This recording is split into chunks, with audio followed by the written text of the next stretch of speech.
Hello, hello, hello, my darlings. Thank you for joining me on A Slice of Life, A Slice of Life.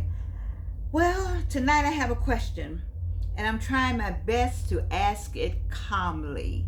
I'm going to have to stick to script on this. I'm trying to ask it calmly. I'm trying to ask it respectfully. I am trying to ask it without becoming so disturbed that my voice gets ahead of my good sense. But sometimes you hear something and the only response is, are you serious? Are you really serious? Reports say that the United States Navy is considering changing the name of a future aircraft carrier that was designated as the USS Doris Miller. Doris Miller. Catch my breath. The ship was supposed to honor Dory Miller, a Black American sailor and hero of Pearl Harbor. Can I say that again? Let me say that again. Just in case you missed the news, let me just say it again. Maybe you haven't turned on the news lately. Let me say it again. The ship was supposed to honor Dory Miller, a Black American sailor and a hero of Pearl Harbor. But now, according to reports, the carrier may possibly be renamed for President Donald Trump. Let me be careful. This has not been officially confirmed by the Navy, the Department of Defense, or the White House. Let me say that. So I'm not saying that the decision has been made. I'm saying that the possibility of being discussed and the possibility alone raises a moral question. Mr. President, must this particular ship carry your name? Well, we have some more ships, but this particular ship carry your name. Could another ship be selected one day? Could another building be built? Could another monument be raised? Must the name of a dead American hero be removed to create room for a living president?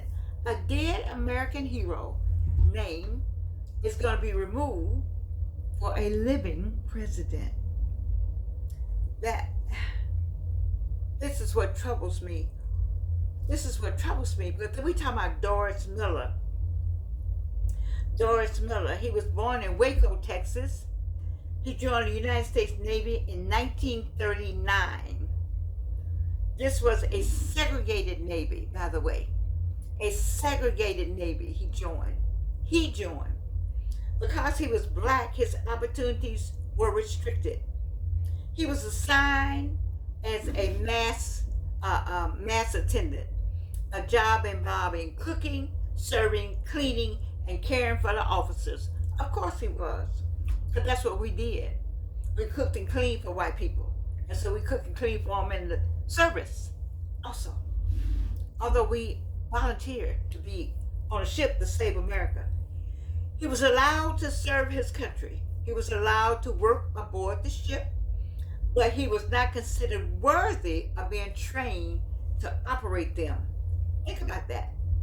All he could do was cook and clean. America trusted him to serve the meals, but not to fire the guns. Oh, but then December the 7th came along, 1941, Pearl Harbor. They don't know it's a cook. They don't care about the racism. They don't care about anything. Pearl Harbor. Japanese aircraft attacked the American fleet. Bombs fell. Ships burned. Men screamed. Sailors were wounded and dying. It didn't say black and white. The bomb didn't say, oh, this bomb for the white people, this bomb for... No. Nobody asked whether he had been invited into combat. History did not check his resume. History simply called his name, and Doris Miller answered. He helped move his wounded commanding officer. I cooked for you. I was your servant. But you out here wounded. I'm not wounded. I'm gonna help you. Because that's how I am, and that's how we are. And we have been. Oh my God. Let me catch my breath. Anyway, the Navy had not prepared him for the moment. Segregation had not prepared him for that moment. But courage had prepared him. Love a country, which is something we have always had. Love a country. And when the ammunition was gone, his service was not over. He continued helping wounded men, getting sailors away from the burning ship. This is what Doris Miller did. This the black man that did that. The cook. The one who cooked for the officers. The manservant to the officers. This man who the Navy had trained to serve food helped save the lives of men whom the Navy had trained to fight. He helped save the lives of men. The Navy had trained them to fight. They trained him to cook. I tell you, my Lord, this is not politics. I'm not talking politics. I'm just talking history. That is heroism. Heroism. Doris Miller became the first black American to receive the Navy Cross. He later died in service in 1943 when the ship on which he served was struck and it sank. The same man. He did not return home to write a book about his bravery. He did not negotiate a television contract. He did not build a monument to himself.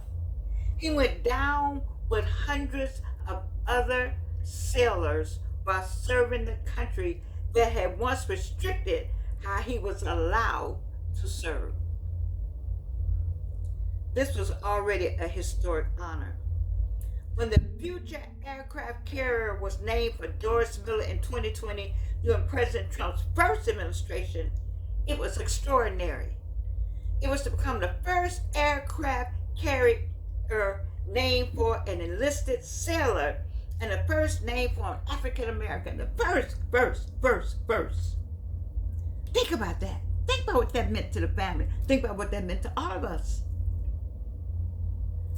For generations, black men served in the military while returning home to discrimination. They used to hang in the South. Hang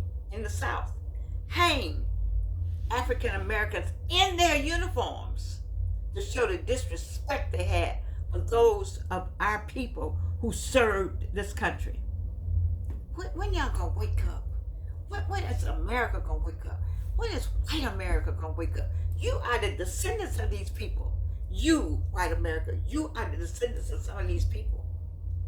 And that's why it's still going on in 2026, because you are the descendants.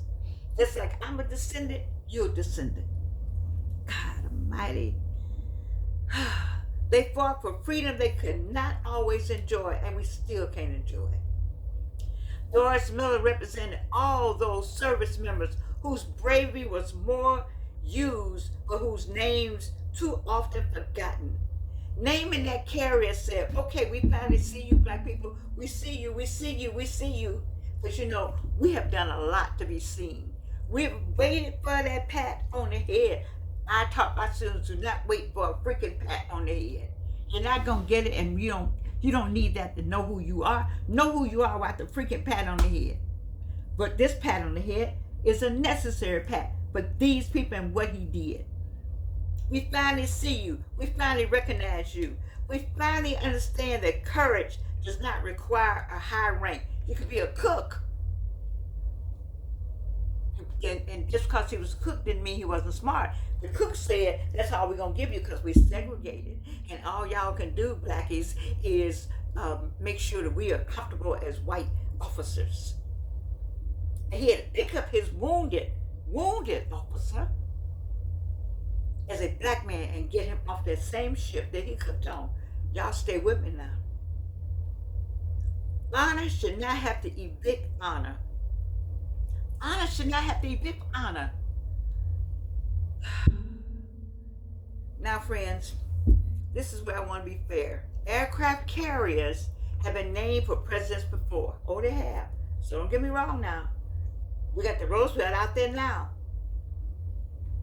And what else? The Lincoln is out there.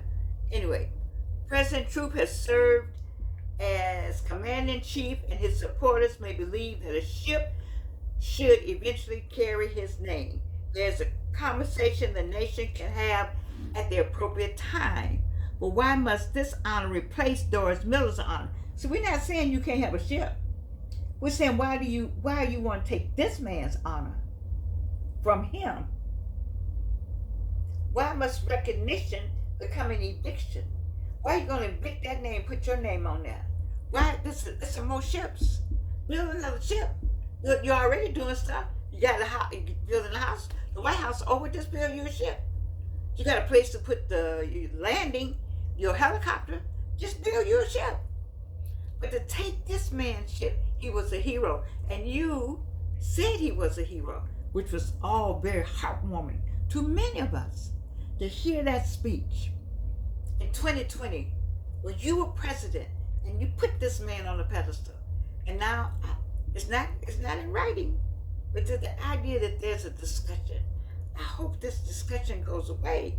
America is a large nation. The Navy has many vessels. The future has many possibilities. Surely, we say in the Bible, my daughter, when she says that, and surely, when I hear other ministers say, surely, goodness and mercy, surely we do not have a shortage of steel that two people cannot be remembered. We are not talking about adding President Trump to an empty space. We're talking about reports that one name may be removed so another can take his place. That's what I can take that right there. There's a difference between receiving honor and reaching for it. Receiving honor and reaching for it, it's a difference. Especially when that person can no longer speak. The man is dead.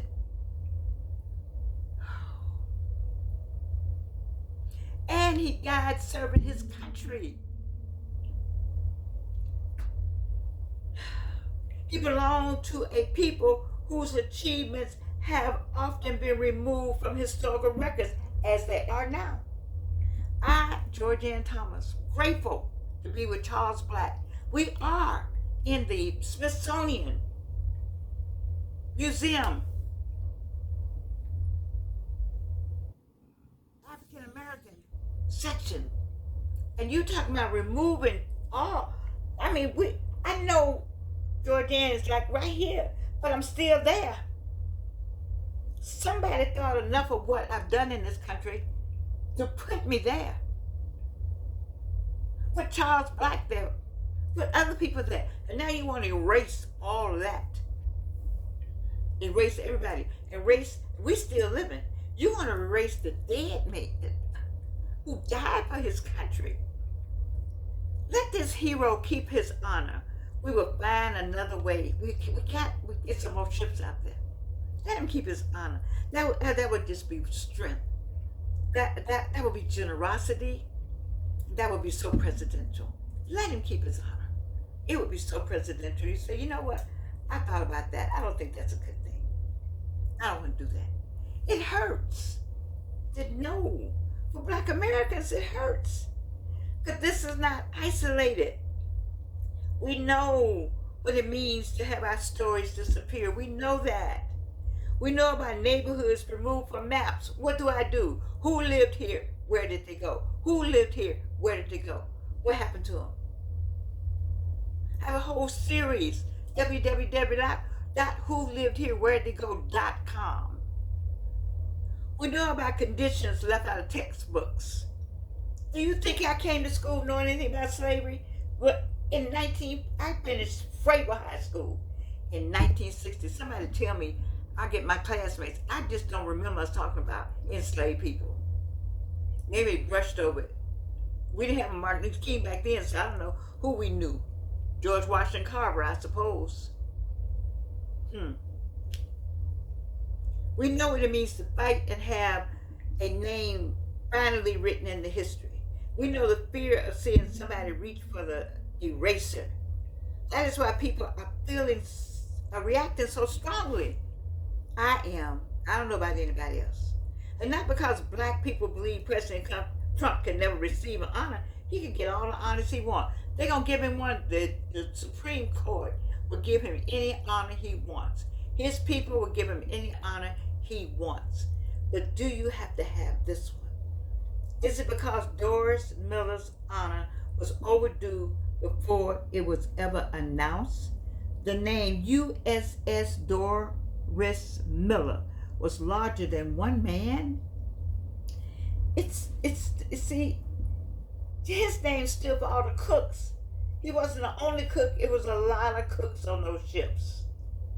A lot of porters, a lot of attendants, a lot of laborers, and enlisted sailors who were told they could not work, but whose courage could never be confined to those assigned positions. The man was a hero. He stood for every human being who was underestimated until the emergency came. What does a ship name teach? It teaches something to have that name. A ship's name is not decoration. Young sailors will walk aboard that carrier and they will see the name and they will say, who was Doris Miller? And somebody would have to say, he joined the service during segregated times and he was assigned as a cook. And he cooked for the good white officers. And Pearl Harbor hit. And the good white officers were wounded. And the cook came up and never trained to shoot from the ship. And he was shooting and trying to stop, shooting back, and working to stop what was happening. And then he pulled white sailors and officers who were in harm's way, because he was not. And he received the highest award for him, which they want to upgrade now, which I'm glad. And then you're going to take the name? Somebody will know this. It would stand for so many of them. We, the living African Americans today, we represent the dreams and the pain of the enslaved people who came across the Middle Passage and were enslaved once they got here. My black face represents somebody's line. I got an ancestor back there that was praying for me. Here I am, an educated black woman, 84 years old, still out here on the journey, 3 times cancer survivor. Raised an educated black woman, you see, can read and write. Used to be able to do it in 5 languages. Don't tell me about who they think we are.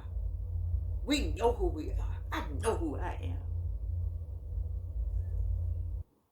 And so, I'm not asking anyone to hate. I'm not doing that.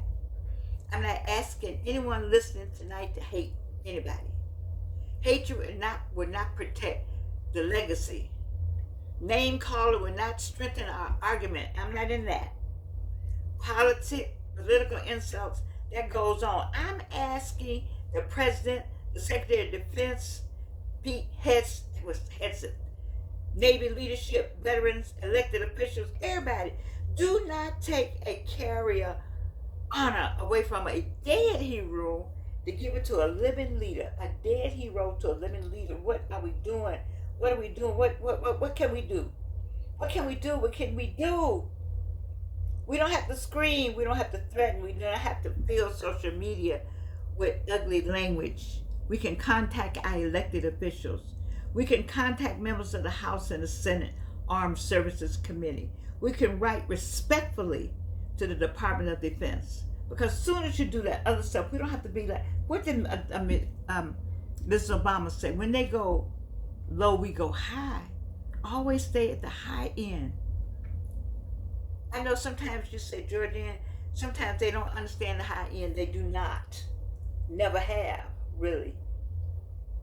But just for your own soul's sake.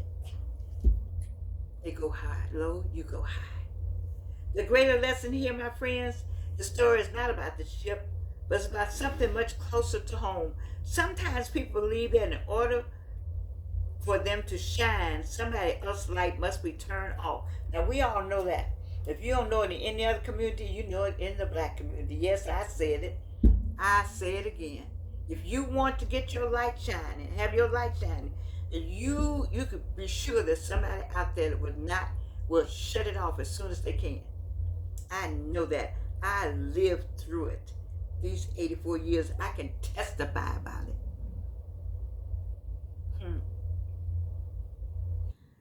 Anyway, sometimes a person joins an organization and behaves as though its history began on the day they entered the room. I know some people like that. Sometimes we accept help when we are struggling, then forget the people who carried us once we become successful. I know that very well. Some of you all know that. You help people. I have people who have stood in City Hall in Atlanta, Georgia, and I love Atlanta. Love City Hall. But this person was a good friend of mine, and she lied. She just lied about an organization. I found it astonishing. But people do stuff because they need to be lifted. And so they got to be lifted. And they got to put you down so they can be lifted up. There's one thing about it. We all got to meet our maker. That's one thing about it. I'm reminded, if you're not reminded, there is a God. And you got to tell him. Yeah, he going to say, whoa. What, Georgianne, what was that? What was that you said? I'm just trying, I'm like, oh, let me forgive. Oh my God. Let me work on forgiveness. Let me work on a lot of stuff. Because some of y'all need to work on, because they're going to ask you, now what was that you did? How come you said what? I ain't having no conversations. No, not me. So he did not ask whether the wounded men were black or white while helping them. He did not ask whether firing the gun would make him famous. He saw his country under attack. He saw human beings in danger, and he acted. We talking about Doris Miller. He just acted. And that is why his name belongs on the ship. Not because he was black alone, not because he was a cook alone, not because correcting history is fashionable. His name belongs there because when death came flying through the sky, Doris Miller stood at the gate. Doris Miller stood at the gate. He stood at the gun. He had never been allowed to train on and fought for other people's lives. This man fought for white folks' lives that didn't give a flip about him. He was only the cook. He was out there fighting for their lives. I can't take it. Let the hero keep his ship. That's what I am. That's the best I can do. I love you. I do. Let the hero keep his ship.